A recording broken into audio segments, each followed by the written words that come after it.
Laura always said she wasn't afraid of the dark. She was afraid of what could be hiding in it. Those were the words of her best friend, Melissa Turner, when asked about the night Officer Laura Monroe vanished. It was June 14, 2017, a warm summer evening in the quiet town of Brookhaven, Indiana.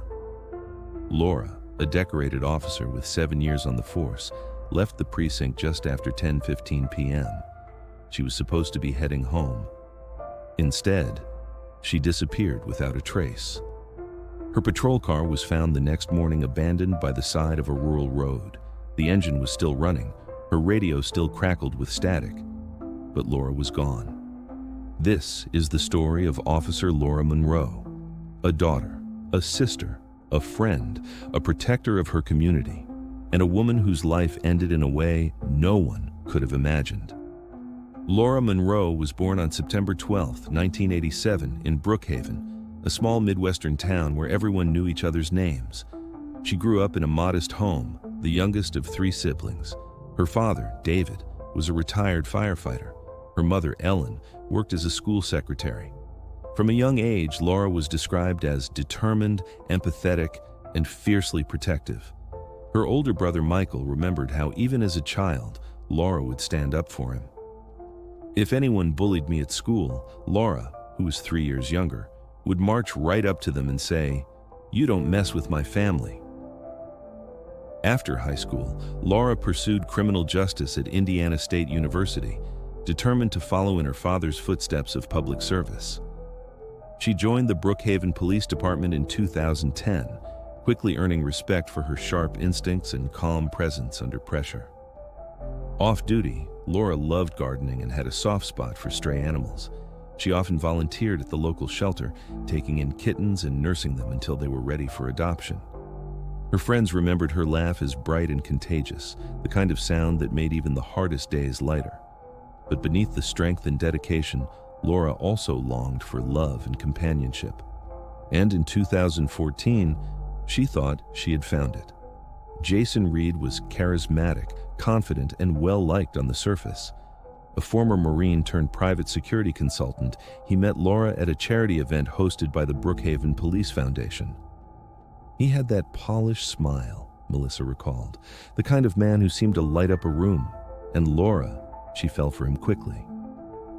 Jason showered Laura with attention, flowers at her precinct, surprise dinners, promises of a future together.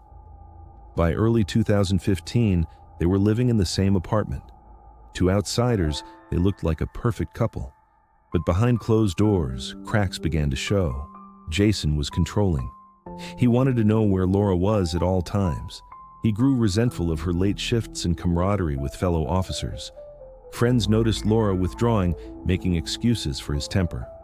One chilling detail stood out to her brother Michael. She stopped laughing as much. Laura used to laugh all the time.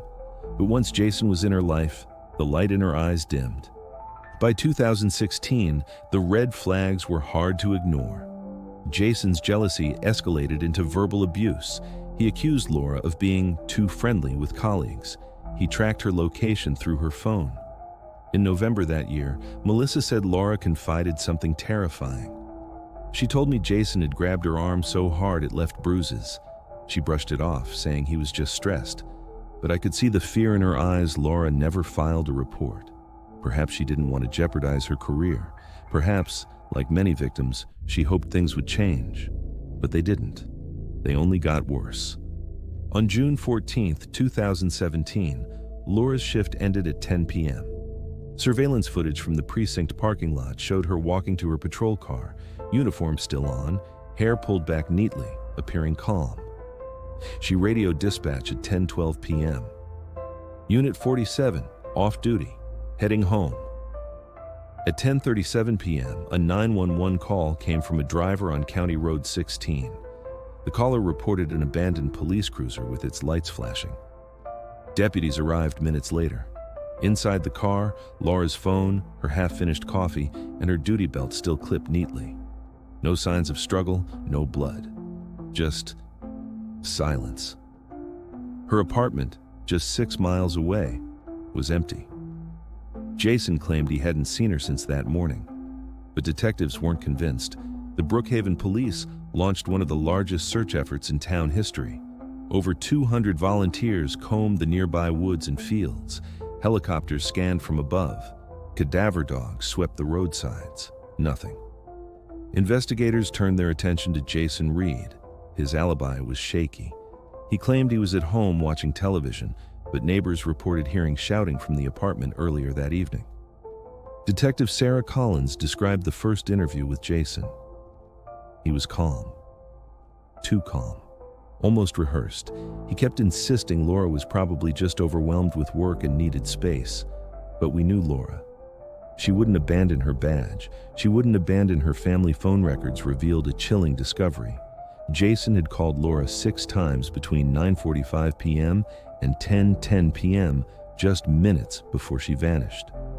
2 weeks later, on June 29, 2017, hikers discovered a shallow grave near the outskirts of Brookhaven Forest Preserve. Inside was the body of a woman wrapped in a tarp. It was Officer Laura Monroe. The autopsy revealed blunt force trauma to the head and defensive wounds on her arms.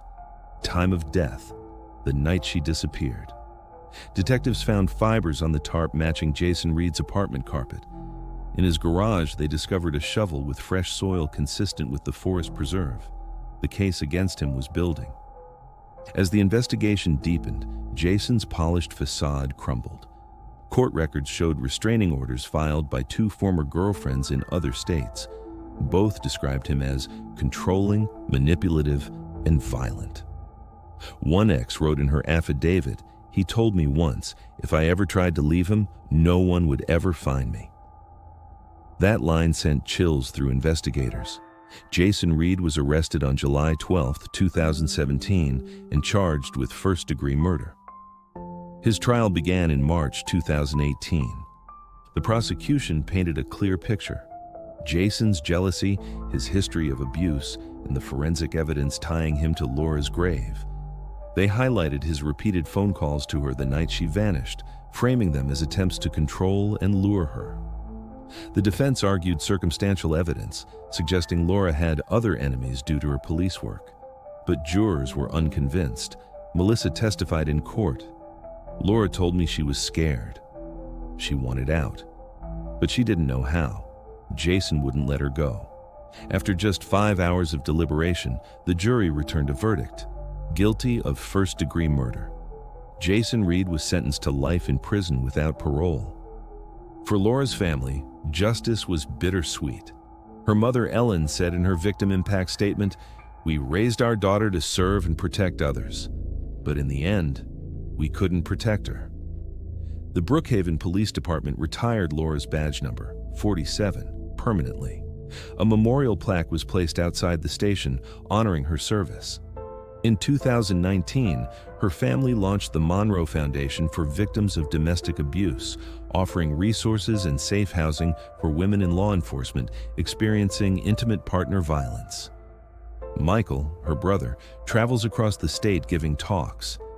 If you see the red flags, don't wait. Don't hope it gets better, because sometimes waiting means you run out of time. The story of Officer Laura Monroe is more than just a crime. It's a reminder of how love can turn dangerous, how control can disguise itself as devotion, and how silence can cost lives. Laura's legacy lives on in the voices of those who refuse to be quiet, who advocate for victims, and who work to make sure what happened to her never happens again. As you reflect on her story, ask yourself, would I recognize the red flags? Would I speak up if someone I loved was in danger? If this story moved you, share your thoughts in the comments. Help spread awareness. And don't forget to like and subscribe, because every time a story like Laura's is told, it shines a light into the darkness.